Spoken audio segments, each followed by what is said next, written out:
Hi guys, welcome back to Origami Twist. My name's Jen and today's video is about finally making that separation between you and your stuff. Now, I've been talking about decluttering for a couple of weeks now. I'll put my two decluttering videos in the description box below and also in the upper right hand corner of this video. The first one is a decluttering system, which is essentially my theory behind how to purge, specifically related to craft supplies. And the second video is actually my actual purge last Sunday, not yesterday, but the week before. And I spent most of Sunday and a good portion of Monday getting rid of my stuff, getting it out of my stash and recategorizing it and putting it in the to be purged pile. And so this is actually a viewer request video in response to one of those videos. Basically, she was going through the same process that I was. She was purging her stuff and separating it into the to be purged category. And yet she was curious what my opinion was on how to actually physically remove it from your house once you have purged. And rather than keeping it in a pile in the spare room for, oops, I dropped my glasses. Rather than keeping it in a pile in the spare room for 3 months, how do you actually separate yourself from it? And one of her main concerns was that it has monetary value. It may have expired for her, and I'll explain what I mean by expiration date of your stuff in the videos below in the upper right hand corner. But just because it's expired for you doesn't necessarily mean that other people can't use it and other people might find it to have monetary value. So perhaps she should sell it or she should donate it. What should she do? And what was my opinion? So I have a step-by-step process that I personally follow for this because I have a really hard time with that as well. It's quite challenging to know that something has monetary value and get rid of it because you spent money on it. You actually took some of your personal resources and applied them to this item so that they could be in your home. So separating that item from you, it has some draw, and I understand that. So here's my system. So that first step, that decision, do you donate it, do you sell it, or do you trash it? Now, I'm assuming based on the conversations over the last couple of videos that the point is to either donate or sell because you've already gone through that process of ridding yourself of actual rubbish. It's in the rubbish, it's gone, that's actually purged, you don't have to worry about that. Anything that's left over is going to be good usable stuff that needs a decision for. But you have decided that it's in the to be purged category, so you want to get rid of it. All you have to do now is pick where to put it. And that's actually a spectrum of options. You've got the donate option where someone comes to your house and picks it up and you don't have to do anything to donate it. Salvation Army is a great example of that. Provided that it is a donatable item, they'll actually come to you to pick it up. And then it goes further along the spectrum to things like bringing it to a church art group or an elementary school or a retirement community, which takes a little bit more work. You have to ring them up, find out who to bring it to, find out whether or not they can accept it, things like that. And then you have to actually put it in the car or put it in a bag and take it on the bus or however it's getting there and get it to them or arrange a time for them to come and pick it up. So there's a little bit more work in that. And then we start getting into the real time consuming stuff with the selling.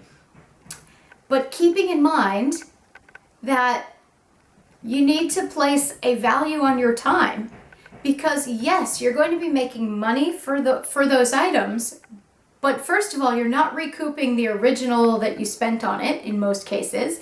If you've got a $40 stamp set, there's a good chance you could sell it for $15, right? Maybe even less than that.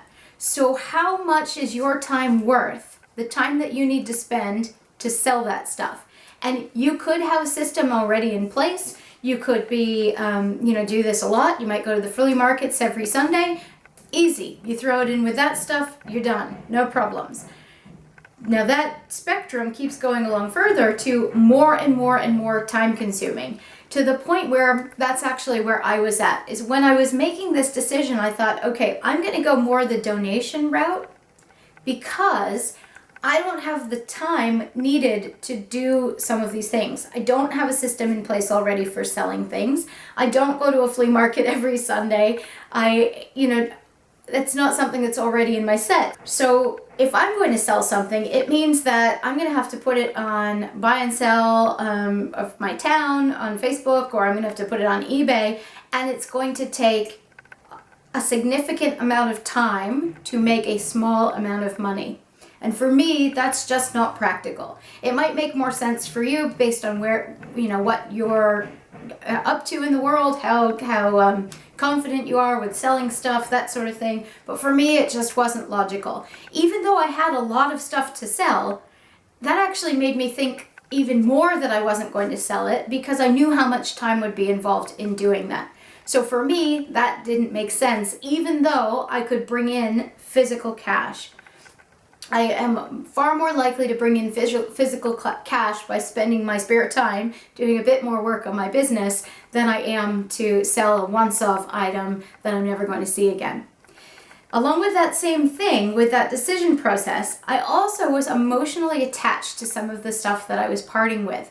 And because it's so time heavy to sell items, for me, because it's so time heavy to sell items, it didn't make sense for me to sell these items that I was emotionally attached to because I was emotionally attached to them, which meant that I'm spending a lot of time with these items, and it was all the more likely that I was going to pull them back into my collection. They would no longer be part of the to be purged category, and all of a sudden I would find that I now had 15 brushes instead of the 10 that I had purged down to, if you know what I mean. It would come back in, and I was concerned about that. So I actually took out the selling decision altogether, okay? And then I went into the donation thing, and I thought to myself, all right, so do I want Salvation Army to come and pick it up? Well, for me, I had 2 big tote boxes of stuff that I could easily fit in my car, so that didn't make sense. And I have a car that I can get to the places. So I came more in here with this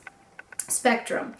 And into the places where, do I bring it to a school? Do I bring it to, retirement community? What am I going to do with it? And my first thought, the first thing that came to mind was I have a scrapbooking group that I go to every Monday night. Periodically, we'll do a salad toss of our craft room and bring in the stuff that we've purged. And the other girls pick it out and take it home, and they're perfectly happy with it. And part of what made me think of doing this whole thing in the first place, this purging series, is that my friend Joe actually went in and, did a whole salad toss of her craft room and found a whole bunch of stuff to get rid of. And so I thought, you know what? That's a great idea. I brought back a few things from her house, which are still in my collection that I didn't purge. And I did the same thing. I took all of my purged items and I brought them to the girls at scrapbooking. And I did it right after I finished the purge last Monday. So I don't have any items to show you physically here because I don't have them anymore. They're gone. And it was a really, really great experience. I brought them to them because some of them had some significant value. It was really fun. We had this auction style, who wants this one, who wants that one, etc. And then the things that had less value but were still perfectly good items, one of the girls works at an elementary school. She brought them into them. And then another girl in my group actually runs a monthly scrapbooking group, and she said she'd bring all of the scrapbooking type stuff, the 12 by 12 paper and that sort of thing, to them so that they could have a look at it and take it home. So all in one fell swoop. If you're part of a craft group, that may be the way to go for your stuff. So the decision's been made. That's the hard part. Once the decision's been made, everything else becomes crystal clear. You begin to create a plan for the stuff. And so that next step, of course, is committing to a time and a place to get rid of the stuff. So Tuesday at 3:30, I'm bringing this to the Salvation Army.